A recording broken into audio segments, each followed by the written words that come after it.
Hey everyone, you're watching Inside the Underground and I'm your host, Kiana Walker. Today is a jam-packed day. We're meeting up with pop singer Bayla. We're starting off in her studio in St. Henry, and then we'll be making it over to Jardin Gamelin at Berry-UQAM.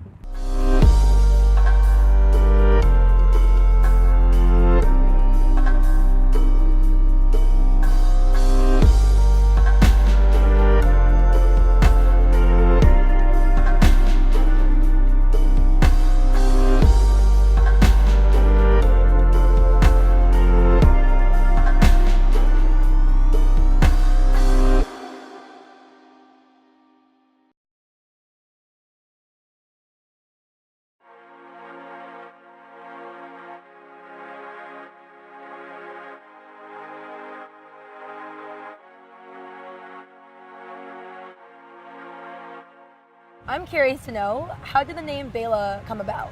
Bayla is actually my Hebrew name, and it's been a name that's been part of me ever since I was born, and it was just there, and I never really thought about it much. Hebrew names are kind of one of those things where you're just given it, and you kind of just forget about it, but I was really happy to be able to use it for something. So you've been in the music business for a while now, about 10 years. Yeah. How did you initially get your name out, and how are ways that you maintained publicity?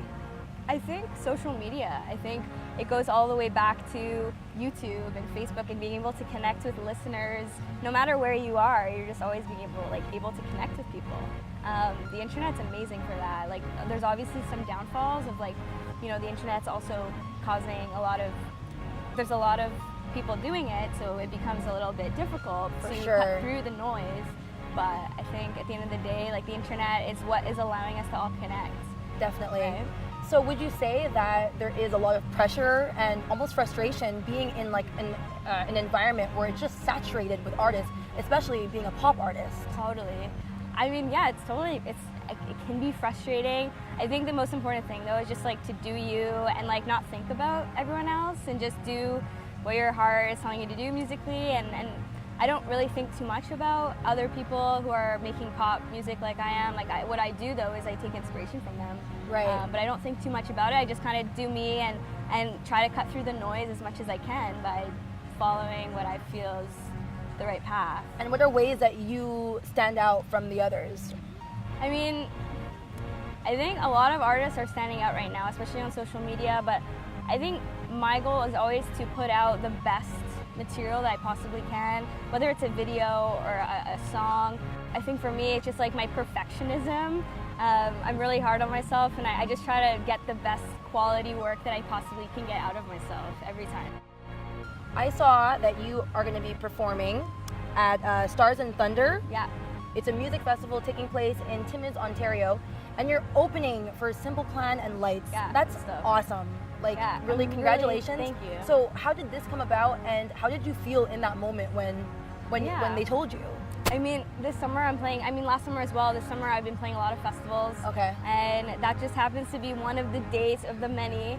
And when I got told that I was actually opening and playing right before Lights, I freaked out, because Lights has always been in my top 5 artists that have inspired me. Wow. And actually, maybe 10 years ago when I saw her play live for the first time, I actually gave her a card about how much she inspired me as an aspiring artist. And it's really cool that I'm going to be playing a show with her now. After I gave her that card, she tweeted me about how I'm talented and stuff, and how I'm a strong woman, and she was very inspiring at the time, and it's really cool that I'm going to be able to meet with her and as an artist, and yeah, I'm really excited. As Bayla's manager, how do you find ways to find her opportunities?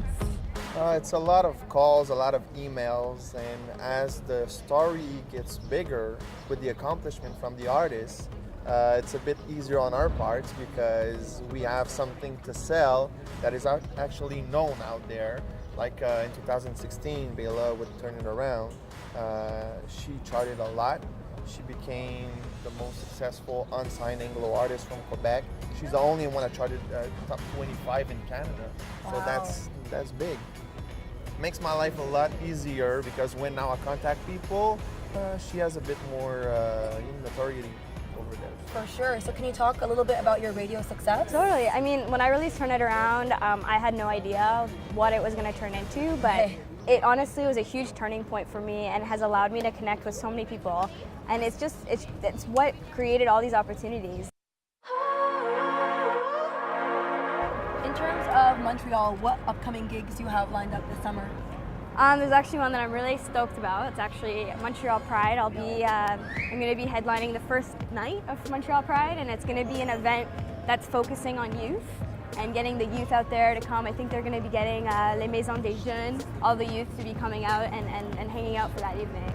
And this is going to be your first time working with Montreal Pride? Exactly, first time in Montreal Pride. I've done a couple other Pride events before, but it's first time in Montreal.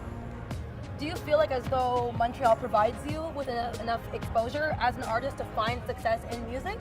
I think Montreal is like a really awesome place to start, and it's a really awesome place to cultivate creativity. Because it's like you look around, like there's creativity everywhere. There's artists all over the place.